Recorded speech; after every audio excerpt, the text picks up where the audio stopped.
지금까지 4번의 기적은 이스라엘 내부에서 이스라엘 백성에게 행하는 그런 기적이었습니다. 근데 이제 이방인에게 일어난 기적이 나타납니다. 너무나 유명한 나아만 장군의 나병이 치유되는 그 사건에 대한 기사입니다. 근데 이 나아만에 대한 수식어가 매우 인상적입니다. 그의 주인 앞에서 크고 존귀한 자라는 이 말입니다. 우리는 이 말은 수놈의 여인에게 사용된 단어와 동일한 단어가 사용됩니다. 그때는 귀한 여인이다 라고 표현된 가돌이라는 그 히브리어인데요, 그 동일한 단어를 이 나아만에게 사용하는 것을 보게 됩니다.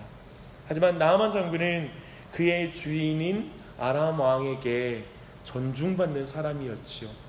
하지만 그 여인은 하나님과의 관계 안에서 순냄 여인은 존귀한 자였다라는 그런 차이점도 있습니다. 이런 대비 속에서 하나님 앞에 귀한 사람, 그리고 크고 존귀한 사람이 누구인지 분명하게 확인하는 우리가 되었으면 좋겠습니다. 사랑하는 여러분, 늘 강조하고 싶습니다. 크신 하나님 앞에 무릎 꿇는 사람이 큰 사람이고, 존귀한 하나님을 찬양하는 사람이 존귀한 사람입니다. 사람 앞에서 크고 존귀한 사람이 되는 게 중요한 게 아니라 하나님 앞에서 크고 존귀한 사람이 되어야 되는 줄 믿습니다. 이 아침에도 그 은혜가 있길 바랍니다. 오늘 본문에 나타난 나아만의 치유 과정은 사실 이런 식으로 온통 대조되고 역설적이고 모순투성이인 나아만의 모습이 이 기사 안에 잘 등장하고 있습니다. 그 이야기를 오늘 살짝 볼 것입니다. 우리는 나아만이 아람 사람들에게 구원을 가져다 준 군대 장관으로서 이 민족의 영웅이라는 것을 여러분 확인해야 됩니다. 그런데 나아만 이야기의 핵심을 풀어줄 표현이 등장해요. 1절 보니까 여호와께서 전에 나아만이 아람을 구원하게 하셨다라고 말합니다. 즉 뭐냐면 나아만의 업적이 하나님으로부터 왔다. 나아만은 하나님의 사역자로서 암몬 백성을 구원한 일에 쓰임 받았다라고 말하는 것이죠. 이 말은 뭐냐면 하나님은 이스라엘 백성만의 아버지이신 것이 아니라 저 이방인들의 창조주이요 그의 하나님이시다는 걸 이렇게 드러내고 표현하고 있는 것입니다. 참으로 이 사실 오늘 이 기사 안에 이제까지 기적이 이스라엘 백성 안에서만 있었지만 이방인에게 미친다는 이 선교적인 의미를 깊이 보는 그런 안목이 있었으면 좋겠습니다. 민족의 영웅이고 아람 왕 앞에서 크고 존귀한 군대 장관 나아만, 그는 힘이 있고 강한 자의 대표라고 할 수 있어요. 그런데 그 사람이 나병이라는 심각한 피부병으로 고통받는 자라는 역설이 있습니다. 이것은 사실 해학적인 역설입니다. 그렇지 않아요? 이것은 나아만만의 역설이 아니라 모든 인간의 역설입니다. 참으로 모든 사람이 부러워하는 존귀한 신분의 위치에 있는 나아만이라는 사람, 강함의 상징이라고 말할 수 있는 강해 보이는 사람이지만 그가 질병 앞에, 불치병 앞에 얼마나 무력한 한 인간인지, 그것을 아무도 고칠 수 없는 거라는 사실을 우리는 알게 됩니다. 놀랍게도 그 질병이 나아만 개인에게는 하나님을 찾는 계기가 되는 그런 질병이 되기도 합니다. 그런데 모든 사람이 질병을 가지고 있다고 해서 하나님을 찾는 게 아니에요. 놀랍게도 나아만 장군의 집에 이스라엘 출신의 어린 소녀가 살고 있는 거예요. 이건 놀라운 섭리예요. 하나님의 섭리하심인데요, 나아만은 그 지극히 작은 계집종 하나가 전하는 소식을 듣습니다. 적국인 이스라엘 수도인 사마리아에 자신의 병을 고칠 수 있는 선지자가 있다라는 소식이에요. 이 장면도 굉장히 역설적이잖아요. 이스라엘을 괴롭힌 적국의 매파라고 불릴 수 있는 군대 장관인 나아만, 그의 질병의 치유를 위해서 노력하는 그 노예 신분인 이스라엘 하녀가 그 치유의 소식을 알려준다라는 역설이 이 안에 또 있습니다. 남자와 여자, 주인과 종, 그리고 적대국이라는 수많은 이유에도 불구하고 저 하녀는 나아만 장군이 살 길을 알려주는 거예요. 복음을 전해주는 것이죠. 이 장면에서 우리는 하나님의 사랑을 보게 돼요. 저 이방인을 구원하고자 하는 하나님의 열심을 보게 됩니다. 이것이 이방인을 돌이키시는 하나님의 방법이라는 것에 놀랍습니다. 노예가 되어서도 복음은 증거되는 것이죠. 그리고 노예가 되어서도 그를 통해서도 하나님이 일하시는 것이죠. 이렇게 결국 어떠한 신분도 어떠한 위치도 복음을 증거하는데 장애가 될 수 없다는 걸 보여주는 모습으로 또 등장합니다. 그래서 나아만은 이제 베나닷 왕에게 가서 이제 추천서를 받고 사마리아로 이제 향하는 것을 보게 됩니다. 은 350kg의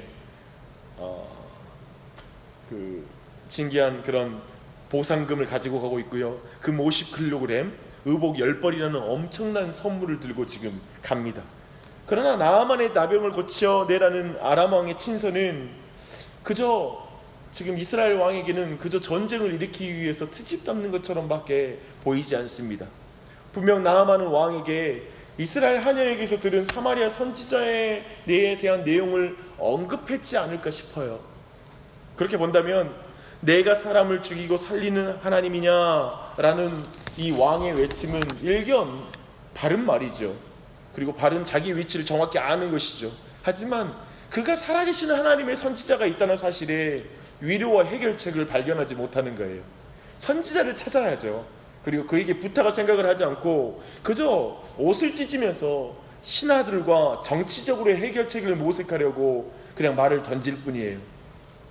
이건 분명하게 정말 여호람 왕이 얼마나 불신앙 가운데 있었던 자인지를 보여주고 있습니다. 근데 이 부분도 역설이에요. 저 이방인의 왕과 군대 장관은 사마리아에 곧 이 병을 치유할 수 있는 선지자가 있다고 믿고 보냈고요. 그리고 왔어요. 근데 정작 그 나라의 왕은, 이스라엘의 왕은 자신에게 선지자가 있음에도 불구하고 선지자를 찾지 않고 그저 정치적으로 해결하려고 하고 근심에 빠진 거예요. 이 소식을 들은 엘리사는 정확하게 왕을 매우 우회적으로 완곡하게 책망해요. 왜 왕이 옷을 찢습니까? 이스라엘 중에 선지자가 있는 줄 모르십니까? 그럼 알려드리겠습니다. 그를 제게 보내십시오. 라고 이렇게 말하는 것입니다. 우리도 이런 책망을 들을 때가 있지 않습니까? 너 왜 그렇게 염려하니? 너 왜 그렇게 고민하니? 내가 성령으로 너와 함께하는 것을 믿지 못하니? 왜 기도하지 않고 그렇게 혼자 끙끙대며 그렇게 근심하고 있니? 라고 주님이 물어보실 수 있죠. 엘리사의 말을 들은 여호람 왕은 나아만을 엘리사에게 보냅니다. 엘리사의 책망을 듣고 그가 참으로 회개했는지 아니면 아무런 대책이 없으니까 아무튼 엘리사가 보내라니까 보낸 것인지 우리는 아마도 후자에 더 중심을 둘 수 있을 것 같습니다. 이제 다시 나아만에게 한번 앵글을 옮겨보겠습니다. 나아만은 엘리사가 있는 곳으로 내려가면서 굉장히 불쾌했을 거예요. 왜냐하면 사마리아로 선지자를 불러서 치유할 줄 알았는데 지금 자신을 선지자가 있는 곳으로 내려가는 것이 영 못마땅했을 것입니다. 그리고 그것은 정치 권력과 종교 권력이 너무 밀착해 있던 그런 이방인의 아람의 그런 사회 상황하고 너무나 다른 형태였기 때문에 또 그랬을 거예요. 상상할 수 없는 일이죠. 그런데 나아만의 입장에서 지금은 물불을 갈 때가 아니에요. 왜냐하면 병을 고치는 게 가장 중요했기 때문에 그는 꾹꾹 참고 내려갔을 것입니다. 그런데 그의 인내심을 이제 너무나 시험하고 결국 분노하게 만든 사건이 일어납니다. 이제 엘리사 집 앞에 도착했는데 엘리사가 모습도 드러내지 않고 종이 나와서 요단강에 가서 7번 모래 담그면 살이 깨끗해질 거라는 말을 전해 들은 것입니다. 결국 나아만은 선지자에게 너무나 무시당했다라는 그 자기 자존심과 그리고 속상한 마음을 가지고 어쩌면 내가 돌아가면 군대를 일으켜서 이 땅을 밀어버리겠다라는 마음을 가지고 이제 돌아가겠다고 말합니다. 그런데 여기서 우리는 중요하게 엘리사가 왜 이 방법을 사용했을까라는 질문을 우리가 하게 됩니다. 지금까지 살펴본 4번의 기적을 한번 생각해 보세요. 늘 엘리사는 따뜻하고 인격적이면서 부성애적인 그런 모습으로 매우 인격적으로 치료하는 것을 우리가 쭉 살펴봤거든요. 그래서 더 당혹스러워요. 그러나 엘리사는 분명히 아는 거예요. 나아만이 자신의 자존심과 교만함을 가지고 하나님의 치유를 받을 수 없다는 걸 분명히 아는 거예요. 교만함이 깨어지지 않고 건강해지는 것은 더 큰 교만을 낳습니다. 자존심이 꺾이지 않고 환경이 풀리면 자존심은 더 강해지는 법이에요. 엘리사의 관심은 그 모든 걸 꺾어주기 위해서 이 방법을 사용하는 것이죠. 또한 이방의 모든 종교 종사자들이 치유 사역을 통해서 치유 능력을 과시하면서 자신을 과시하거든요. 놀랍게 나와서 자기의 모습을 과장하면서 치유하거나 이러거든요. 즉 엘리사는 자신의 모습을 보이지 않음으로써 철저하게 너를 치유한 자는 여호와 하나님이다 라는 걸 가리키는 이 방식을 굳이 사용해서 이 일을 이루는 거예요. 철저히 하나님, 여호와 하나님 신앙으로 나아만을 인도해 주는 그 방법으로 그를 이끄는 것입니다. 이런 깊은 뜻을 모르는 나아만 장군은 떠나려고 하는 것이죠. 그러나 다행히 그 곁에 지혜로운 종들이 있었어요. 그들의 조언은 매우 따뜻하고 합리적이에요. 내 아버지요 라고 말해요. 내 아버지요. 얼마나 따뜻해요. 그리고 나선 선지자가 당신에게 더 큰 일을 해라 했을 것인데 요단강에 내려가 몸을 적시는 게 뭐가 어려운 일입니까? 라고 이렇게 말합니다. 이 조언은 주인을 사랑하는 마음과 상식과 합리적인 조언이었습니다. 그런데 놀랍게 나아만은 그 조언에 귀를 기울일 줄 알아요. 나아만이 단순히 그 주인 앞에서 크고 위대한 사람이라고 인정받는 차원을 넘어서 이제부터는 진정 그가 큰 사람이란 말, 그 수식어가 합당한 사람이 돼요. 진짜 합당한 사람이 누구냐고요? 그리고 하나님 앞에 큰 사람이 누구냐고요? 하나님의 지혜 앞에 자기의 자존심을 꺾는 사람이 큰 사람이에요. 자기의 교만을 꺾을 줄 아는 사람이 그 사람이 큰 사람이에요. 자신이 가진 상식을 내려놓고 하나님의 지혜로운 말씀에 순종하는 사람이 큰 사람이라는 걸 이제 보여주는 거예요. 본문은 나아만이 하나님의 사람의 말대로 하였다라는 것을 강조해서 표현하고 있습니다. 결과는 하나님의 말씀대로였습니다. 그의 피부는 어린아이의 살과 같이 되었다라고 말합니다. 그런데 사실 진정한 변화는 그의 영혼 안에 일어났어요. 이제 그래서 그는 말해요. 내가 이제 이스라엘 외에는 온 천하에 신이 없는 줄을 아나이다. 그리고 엘리사 앞에 섭니다. 여기서 앞에 서다라고 말하는 이 앞에 서다라는 그가 종이 되었다는 말입니다. 특별히 이것은 섬기는 행위를 묘사할 때 쓰는 표현이에요. 앞에 서다. 저 이방인의 군대 장관이 하나님의 선지자 앞에 존경심과 섬김의 태도로 이제 서는 것입니다. 그리고 예물을 바치려고 합니다. 이 예물은 자연스러운 감사의 예물이 되는 것이죠.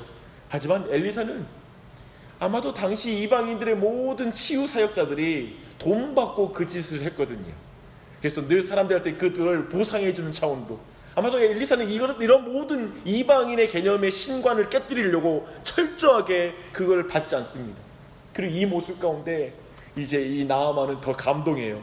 그의 철저히 그 청렴하고 단호한 태도 앞에 그가 하나님의 영광을 가로채지 않는 그 모습 가운데 그가 진짜 더 하나님을 주목하게 되었을 것입니다. 그리고 나아만이 하나님께 절대적인 충성을 다짐해요. 이제부터는 종이 번제물을 다른 희생자 제사를 여호와 외에 다른 신에게 드리지 아니하고 다만 여호와께 드리겠습니다 라고 이렇게 고백합니다. 참으로 육체의 병만이 아니라 영혼의 완고한 교만까지도 치유되고 철저하게 하나님 앞에 복을 받게 된 거예요. 참된 복을 받는 나아만 장군이 된 것입니다. 진정 나아만은 하나님 앞에 크고 위대한 사람으로 거듭났습니다. 할렐루야. 이런 맥락에서 역설적으로 게하시라는 사람이 나아만을 뒤쫓아가서 돈을 받아내는 장면은 엘리사의 사역과 하나님의 목적을 완전히 뒤집는 아주 패역한 일이었고, 그랬기 때문에 그에 마땅하게 이제 나아만에게 든 질병이 그에게 넘어가 대대의 그 자손까지 저주를 받는다는 것이 우리에게 얼마나 큰 반역이었는지를, 얼마나 큰 죄인지를 우리에게 깨닫게 해줍니다. 이 아침에 오늘 말씀에서 발견하는 기도 제목을 나누고 오늘 말씀을 마무리하겠습니다. 내일 저희 교회는 처음으로 티벳 지역으로 선교를 떠납니다. 근데 그 팀과 온 교회가, 우리 모두가 분명히 알아야 합니다. 나아만을 사역자로 부리시는 하나님, 암몬의 주인이신 하나님이 티벳 땅의 주인이시고 시진핑의 주인이세요. 중국 땅을 통치하시는 하나님이세요. 그래서 이 아침에 선포하시면서 여러분 기도했으면 좋겠어요. 주님은 온 땅과 모든 백성의 왕이십니다. 온 우주의 통치자이십니다. 오직 성경의 하나님 외에 다른 신은 없는 줄 믿습니다 라고 고백하며 나아가십시오. 그리고 우리 모두 그걸 감사함으로 고백하는 기도가 우리에게 드렸으면 좋겠습니다. 그리고 우리가 모두가 세상의 모든 권세자가 죽음 앞에서 무력하고 작은 질병 앞에 얼마나 무력한 자인지를 알고 기도했으면 좋겠습니다. 그들에게 필요한 것은 복음이에요. 그들에게 복음을 전해줄 사람이 필요하다는 것입니다. 그 복음을 전하는 사람의 신분은 중요하지 않아요. 경제력도 정치력도 중요하지 않아요. 오직 스스로를 종이라고 생각하는 사람이 하나님에게만 당신을 고칠 능력이 있습니다, 하나님에게만 당신에게 줄 생명이 있습니다라고 외치는 그 종이 필요하다라는 걸 고백드리시고, 내가 그 자리에 있기를 간구하십시오. 작은 여종처럼 이 세상에서 사람들이 무시하는 자리에 내가 있을지라도 내게 생명의 복음이 있는 자가 되게 해달라고 간구하십시오. 혹시 여러분이 아시는 선교사님들이 있으면 선교사님들이 이런 참된 증인이 되도록 기도하는 이 아침이 되시길 바랍니다. 또한 이번에 단기팀 또한도 그 선교사님을 특별히 잘 격려하고 돌아올 수 있도록 기도해 주시길 부탁드립니다. 기억하십시오. 이방인들을 교회로 데려왔는데 정작 교회가 하나님의 능력을 믿지 못하여 교회에 나오는 사람들에게 불평하고 불안해하는 모습을 비춘다고 생각해 보세요. 여호람 왕처럼. 그래서 교회를 위해서도 기도하십시오.